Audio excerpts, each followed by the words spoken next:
Assalamualaikum warahmatullahi wabarakatuh. My name is Nuidian Fatini binti Muhammad Saupi and metric number 214064. Today, my group and I would like to present about one of the Devin teaching in Islam, which is Taslim.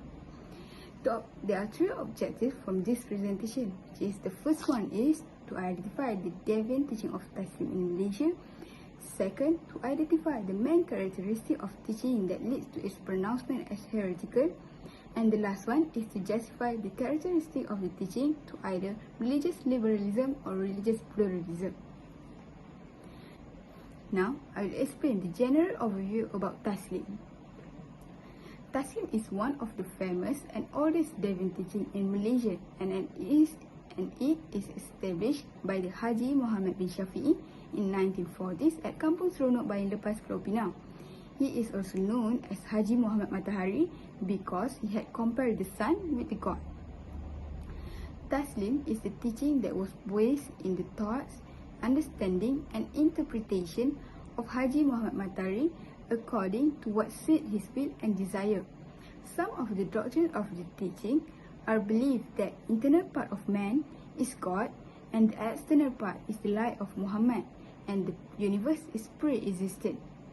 They also interpreting the Quran following their desires and reject the day of resurrection.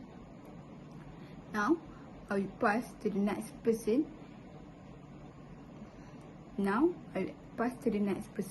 To explain about the main characteristic of the teaching that leads to its pronouncement as heretical. Assalamualaikum.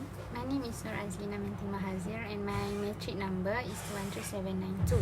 So here I want to continue the presentation about the divine teaching of Taslim according to the three main characteristics of it that lead to its pronouncement as heretical. Okay, so the first characteristic is the teaching believe in the fundamental principle of faith that you can see that the teaching is contradictory and inconsistent with the belief of Ahli Sunnah wal Jama'ah.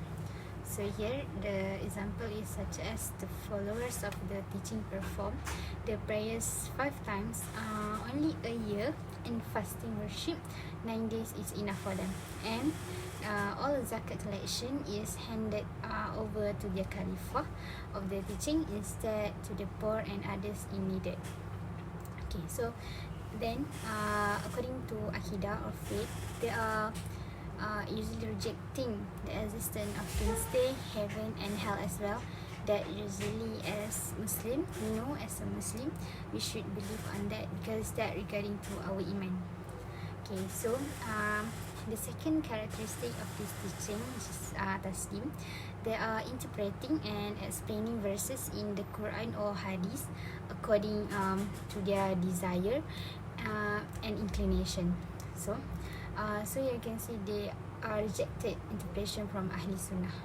So from this characteristic is I can say that obviously contradictory with Ahli Sunnah wal Jama'ah, because that they are Ahli Sunnah wal Jama'ah that who have mastered the knowledge of Qira'at for the Quran and the interpretation of the Quran that it is based on the mazhab of the Sunnah without adhering to the others interpretation of the discrete laws. So we as a Muslim, we need to follow the implication from Ahli Sunnah wal Jama'ah so as not to divide. So, okay, so then the third characteristic is dedication of self or group leader of the teaching that is contrary to the belief of son. So the belief the Khalifah of this teaching claims that he is the messenger of Allah. Then as the followers of the teaching that glorify their Khalifah is required to surrender himself, wife, even their children and also their property, all over this to him. So I think these are the three characteristics of Taslim. Then I will pass to the next presenter to continue our presentation. Assalamualaikum. My name is Nur Alia binti Zaini, which is number 22583. I'm the third presenter and I will discuss about how the characteristic of Taslim Taslim are either religious liberalism or religious pluralism. In my personal opinion, I think Taslim is more towards religious liberalism because of its characteristic. One of the characteristics is they came up with their own interpretation by interpreting verses in the Quran and Hadith according to their desires and inclination. In this case, they claim that marriage can occur without any wali, witnesses, a formal solemnization, a dowry, and dowry. There are also no limitations on the number of women married to a man through such divine spiritual marriages. The perpetrators claim that they have received divine revelations from Allah to carry out such acts.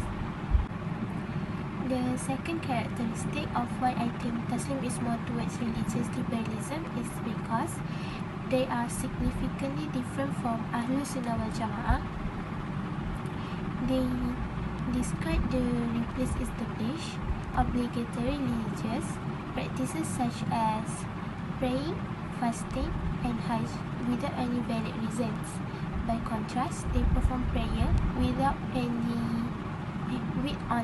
niyah without fi'li and qawli. In conclusion, in facing today's diverse challenges, Muslims must stick to the Quran and the Sunnah. Islam is not just a term that is thrown around. Instead, Islam calls for the implementation of a comprehensive way of life in order for Muslims to resume their position as the world's best human race. As stated in